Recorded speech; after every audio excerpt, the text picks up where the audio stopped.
I came here knowing basically nothing about this. Okay, so how this is gonna go is I'm gonna go live in the group. So later, if you want to review it or whatnot, or we can review it to make sure we get your type right.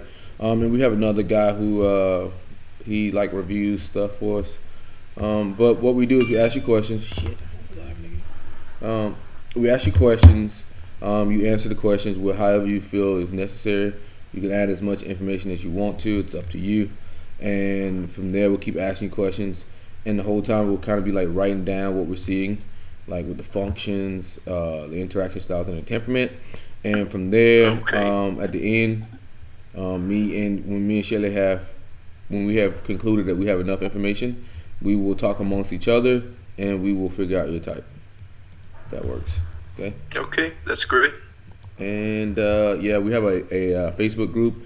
It's called MongolianMindset. We go live there with the typing session, so the members can kind of follow as well. And then it helps us because we can review it later, just in case, just in case we miss something, because it's live sometimes and sometimes people miss things, but that's rare. Yeah. But let's get this started, man. I'm Mercer, and that's Shelly. Hi. She's INTJ, so she's gonna do less of the talking. I'll do most of the talking, and then she'll interject when she feels like she needs to find something. So let's get to this. All right, can you introduce yourself, man? Yeah, so my name is Arthur. I actually live in Brazil, and I don't know what kind of presentation you're expecting here, so we can get into any questions. I think that'd be great for introducing a new topic, right? Yeah. I don't have anything special to present, right? All right. How was your childhood, man? I think it was fairly great, actually, comparing myself to a fair amount of other people around me in the context of my city, my country. I had a very decent childhood. I grew up in medium class, like most people, and I had awesome parents. They were very, very, very great to me, very understandable. Never aggressive. We could always talk about stuff, and obviously I had to deal with some problems like every other person. I think it's overbearing, like overprotective, right? So English is not my main language, so I may be misspelling something, but overprotective mother. But it was never. She was not consuming me, It was just worrying about her kid. So in that sense, we had to go through some work to me to be actually able to free myself from that. But and I also have a brother, which he really his personality, I don't know, he's kind of like me. So I guess because of the way we were raised, but I see the same mistakes that I did when I was younger repeating in him.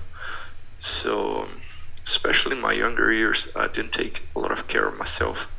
And I consider myself to be a little more introverted. Not shy, but I don't expect to be talking to everybody. Not everybody picks my interests.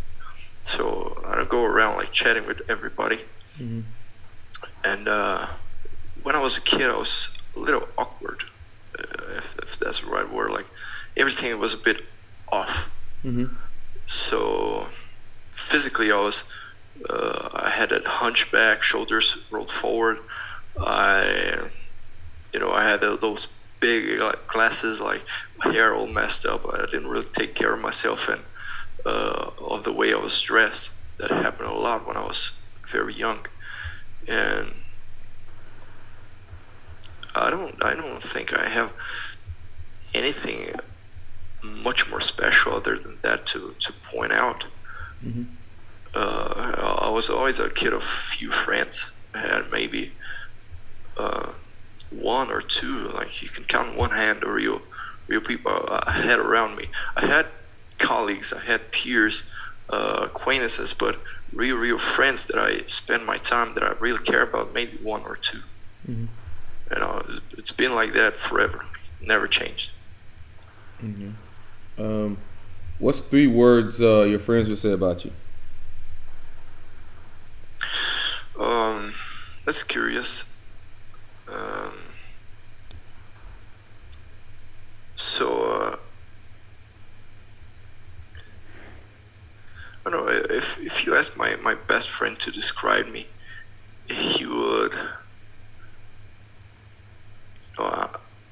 he would probably say I'm a. It's not that I'm serious in a way that I'm always mad or closed, or I usually walk around pretty happy, but he would probably describe me as a great self-learner, and or I really work towards some goals, and they really change through my life, but always do my best to achieve that. And I don't know, it's really weird to think of how they would describe me. So good. Basically a bit more of a closed guy, but nothing too. Nothing else that is really bright or anything like that. What would you like to be remembered for?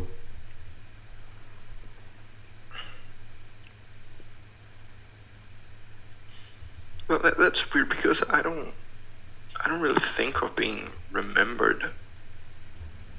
Like I don't. Everybody's going to be forgotten one day. You may be a more important person. Your contributions to any area that you're at may be significant, but someday you're going to be forgotten. And I prefer to live my life thinking of me, myself, and the way I interact with people that are really close to me, and to establish a good lifestyle and just enjoy life in general. I don't think although I work towards something, I'm not over maniac over that stuff.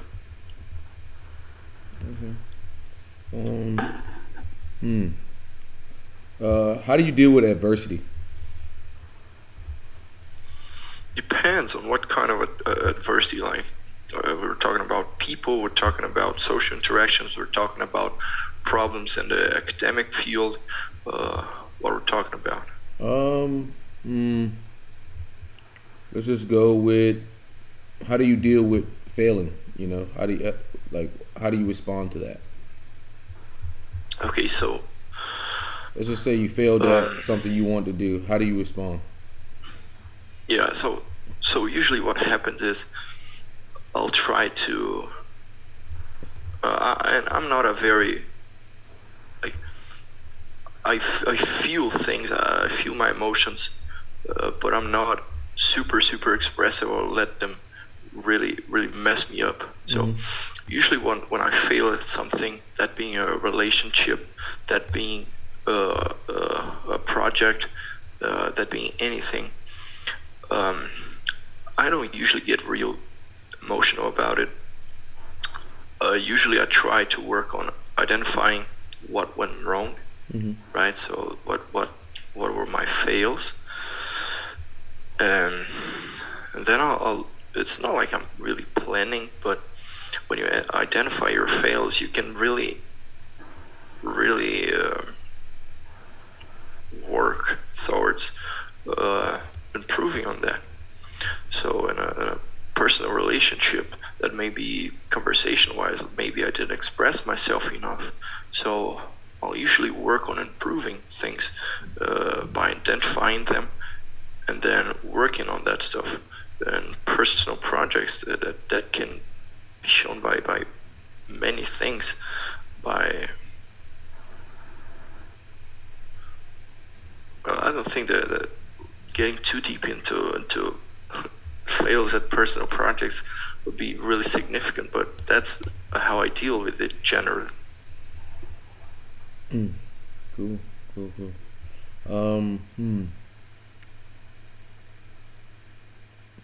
If you had 3 wishes, you could have anything, what would you wish for?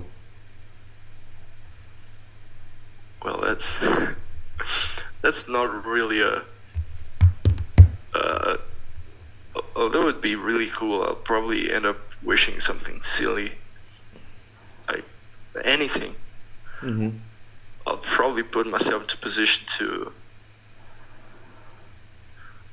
use those wishes as something to better off the world itself, not to have anything particularly for me. Because in the end, like, those wishes are going to be significant for me too, in a context of really changing the world. We can talk about many things that will be changeable, and government wise, socially wise, personally wise, but I think I'll generally use it towards improving general aspects of the world and fairness and all things like that, because that would end up being beneficial for me too. But the 3 wishes itself, I don't really know. I'll have to think more deeply about it.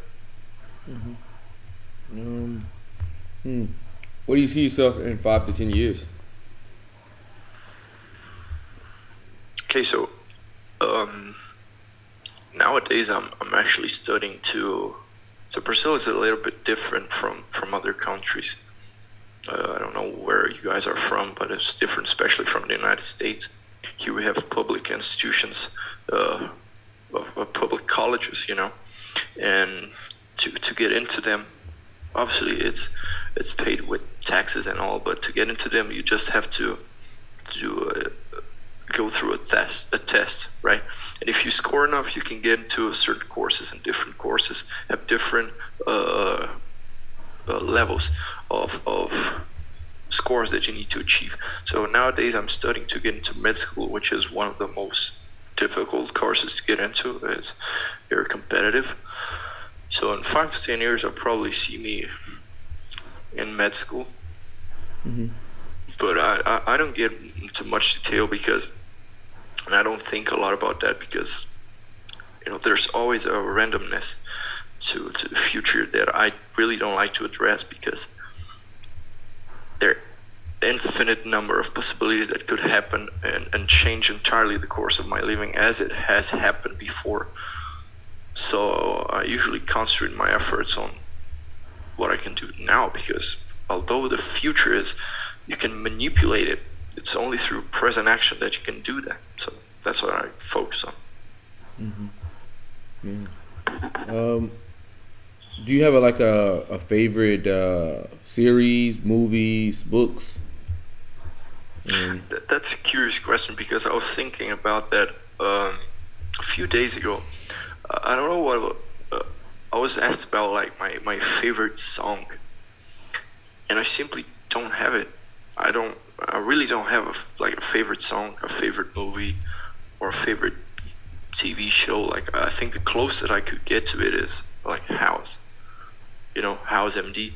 Like, that's a series that I watch. Like, I watch it 3 times, and I usually use it as background noise, because the episodes are structured in a very similar manner, so it's very repeatable, and each and every episode has usually like 43 to 50 minutes, and they're usually like 3 to 5 minutes of actual story and those episodes. The rest is just the cases that he's working on and all of that, so I'll usually use it as background noise.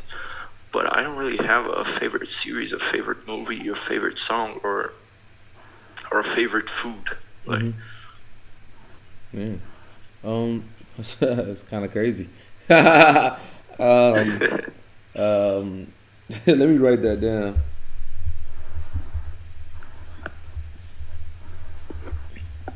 What do you think holds you back? Myself. In the end, it's really, it's always you against yourself. Obviously, there are multiple things on the outside that can really mess you up and really hold you back. But especially in my case, I think it's just a constant battle with myself, with procrastination, for example. With I'm not a person with really a lot of self-doubt. I really believe in what I can do if I put effort into it. The hard part is to actually put effort into it. I'll usually lose myself somewhere in the process or change my mind in the middle of the process. So usually it goes like that. So do you think you have trouble finishing things?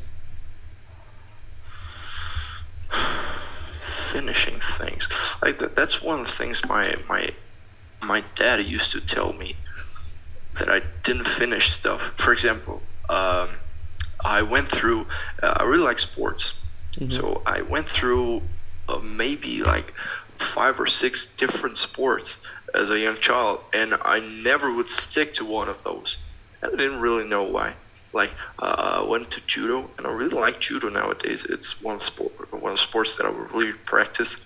I have an injury in my left shoulder, so nowadays it's not possible. Maybe in the future, but for example, I started judo, stopped at yellow belt.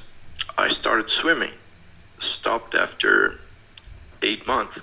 I started boxing, stopped after 1 year. I started jiu-jitsu, stopped because of an injury. I started, so there's a whole list of things that I started and didn't really finish. Nowadays I'm more serious about that stuff. So I have a few things that I really like to focus on. I think I found myself in those stuff. For example, music. I really like music instruments, especially I'm trying to get good at piano, which is a really beautiful instrument. I play guitar too, which was the first instrument that I actually started playing. I started during the pandemic. And I work out. I go to the gym too, which is a thing that I not only that I want, but I need to get good at because of certain problems, physical problems that I have. So I have this left shoulder injury. I have problems on both my knees, so I'm working on them. And if I don't do it, it'll probably get worse. So I want and I need to actually have this certain performance, this certain health and physical aspect. Okay. But yeah, I think that's it.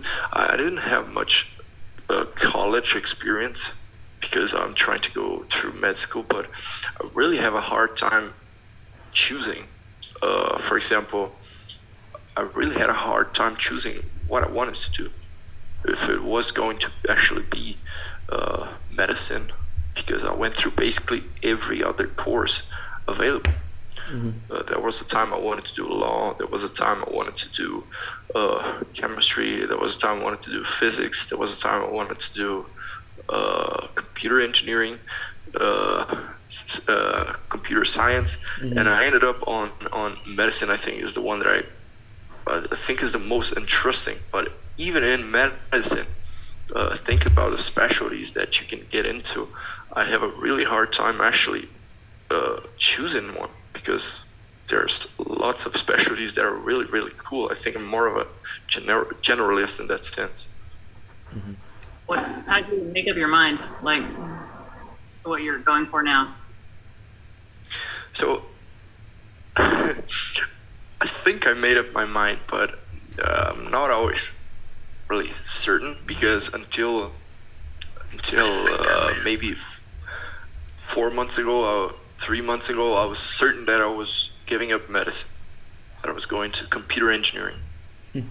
But thinking a lot about it, like medicine has the subjects that I think are the most interesting to study of all things, like human biology, biochemistry, focusing on the human itself, neurosciences.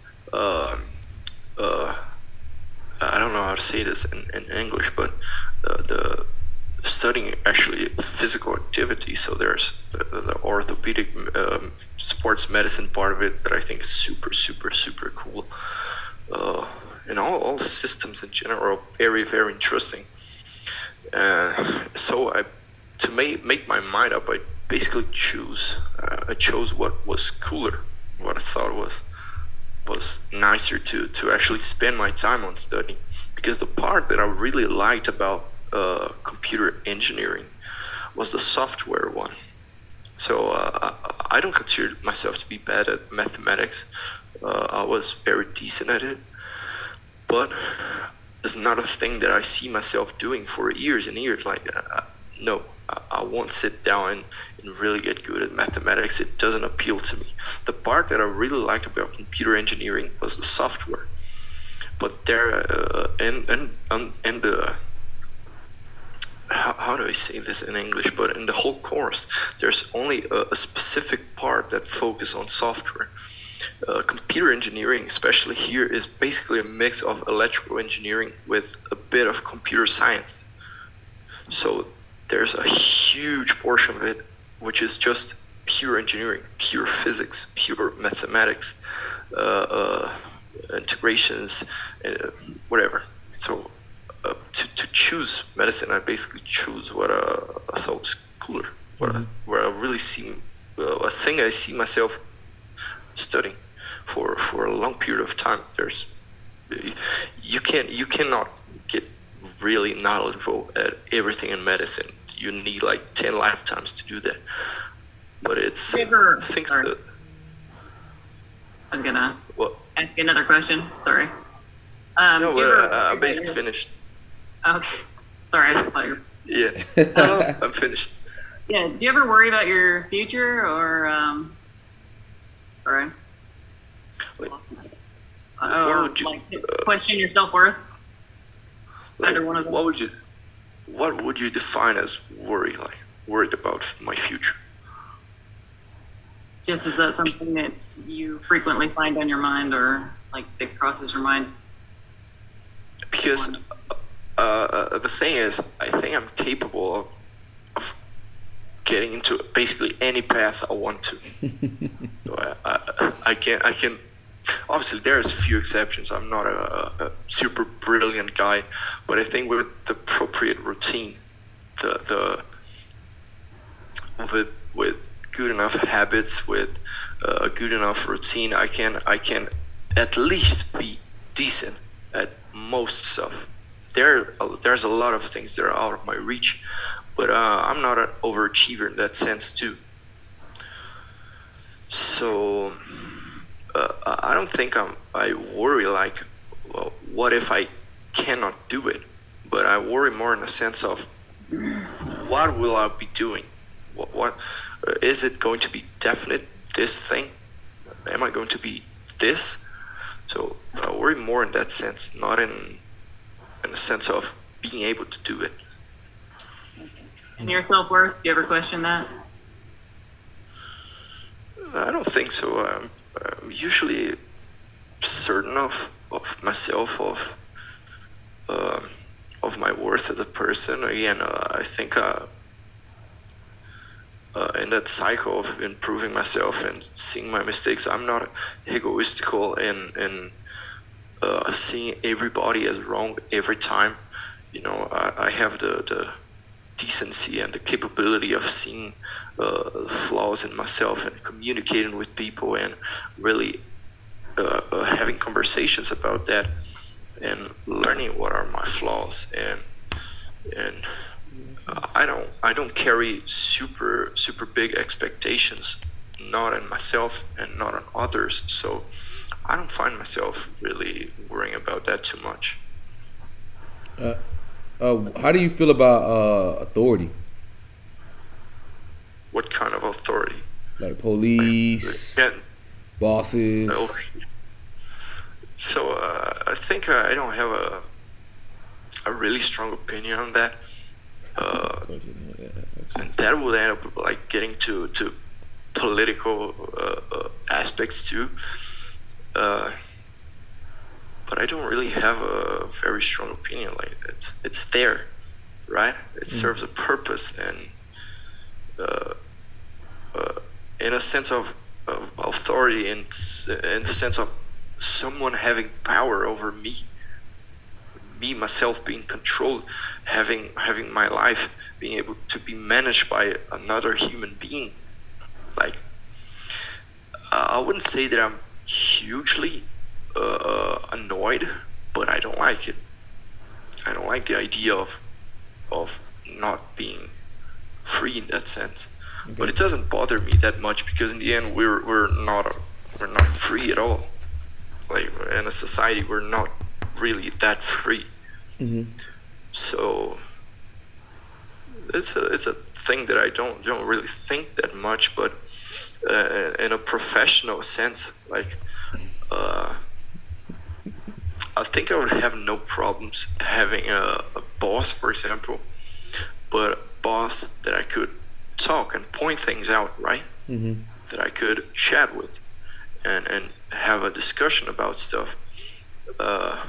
That image of the boss, of being that rude, aggressive person that is not open, that image of the authority really wouldn't fit me. And in that case, I would probably end up quitting, or quiet, like quiet in the corner, rotten down. That would probably happen. For example, in school, it was kind of like that. I would end up either getting in trouble for expressing stuff, not with sometimes with professors and the direction of the college, with my friends too, or I would just shut up and keep things to myself and just survive, because I didn't want to get into trouble. But I don't do that really no more. I really believe in being honest with everybody. Not rude, but honest. All right, man. We're going to converse amongst each other, and we're going to tell you what we got so far. Okay. Okay. Shelly, I got him down for informative. What do you got? You agree? Yeah, I do. All right. So what that means, man, is you're very descriptive, very wordy, give a lot of extra information. Yeah, that's you. You're an SINE user. You're very well with your past. You talked about that a lot. You talked about your brother's patterns. You did a lot of SI when you say I do this, I do this, I do that. That's all SI related. You agree, Shelly? Yes. So we got an informative SINE user. So that pretty much knocks you down to your NTP or NFP. Okay. Your progression. So you talked about how things move through a sequence, whatever. You weren't talking about outcomes at all, much at all. So that makes you a starter type. And you talked about not being able to finish a lot of stuff. Starting things and not being able to finish seems to be one of your cruxes. So based off that alone, we're down to ENTP or ENFP. Okay. And on top of that, you seem to not know anything or what's your favorite amount, anything. So that alone shows that you have FI trickster, which means that you're unaware of what's important to you or what is of value to you. As an ENFP would have it in the second spot, and they would be talking nonstop about what's important to them or what their favorite song is. You couldn't do that. On top of that, you were abstract, and you also talked about the system to a lot of things. Where you're talking about the Brazil thing. You're like, I'm not sure where you guys are, United States or whatnot. So you were talking about the system with that. You talked about another system as well. Like I say, ENTPs love to complain about systems. So we got you down as an ENTP, man. That makes sense. Like, I have a basic knowledge of the functions and positions and how they express themselves in those positions, right? Mm-hmm. I'm not really in touch with the newest stuff, but that's all right. And really, I had a lot of problems seeing those patterns in myself. Mm-hmm. Like, I think most people have that difficulty because when we're trying to think, we're in contact basically with everything we do, and we can really set traps for ourselves and overvalue some actions, and undervalue other actions, especially because what's natural to you, you don't really think about. Right? You don't really think about what's really natural. You just react. You just do. You'll be keeping memories from the things that are not natural. That are so that would set a lot of traps when trying to type myself. And I've been typed before, right? So I've been typed as entj. So the functions are actually opposite, but it's the subconscious, right? Unconscious. No. Affirmative. So ENTJ Yeah, no, is direct. Yeah. So the functions are opposite. They are stacked in a similar manner, but the way of interacting is completely different. Completely different from between ENTP and INTJ. What ENTJ? What the? Oh, you talking about INTJ? Oh, INTJ. Yeah, sorry, I said something. So you've been different. typed INTJ before?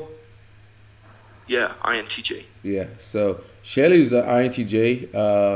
Dude, you talk too much. Yeah. There's no way. But INTJs are direct, responding, abstract, SENI users, and a TFI user. So they would be talking about, I know my favorite song. You don't know your favorite song. You don't know your favorite movie. Definitely. You don't know your favorite shit. That's one of the things I really found weird because I didn't feel like I had that NI, right? Yeah. So I didn't have that really big view of the future. Although sometimes I may be a big dreamer and having goals that are different from people around me. I never had that certainty that very big willpower and description of an NI, like it's in a INTJ. Yeah, man. Your ENTP, man. It's pretty dope, man. Makes complete sense. It's pretty cool. Stick with med school. Huh? So now you just got to stick with med school and get through it. Yeah. I think no matter what you stick your mind to, you would do. I think you were talking about SI inferior earlier, where you were saying early in life you were really having a hard time, and now like you're doing pretty good with like maintaining like your like working out and stuff like that. It's a really good way to put it. Like when I was a kid, it's like I didn't care about that stuff. So it was not significant. But nowadays, I recognize the importance of it, and even if I don't want to do it, all the times I put myself in a position of a routine of repeating it and actually doing it because it's necessary. Yeah, I mean, people fail to realize, but as you age, so do your functions, and some of those functions get a lot better. When you're about 50, 60, your child function is not going to be a child anymore. It's going to be a lot stronger. It's going to be a lot better. Your inferior function ain't going to be as bad as an inferior function. It's just as you age, they grow. So when you're a kid, it was really not even there. But as you age, your inferior function is also aging. So it's getting better. Yeah. But yeah, man, we have a Facebook group. It's called MongolianMindset, and we talk about like self-development. We post anything and everything, and we debate on things like, relationship advice. That's huge right now. Relationship stuff. We talk about, like finances here and there. We post things that we find enlightening and stuff. So we love to have you there, man. Another ENTP, man. Would be great to have in our group. It seems as though we're getting too many INTJs as of lately. Right.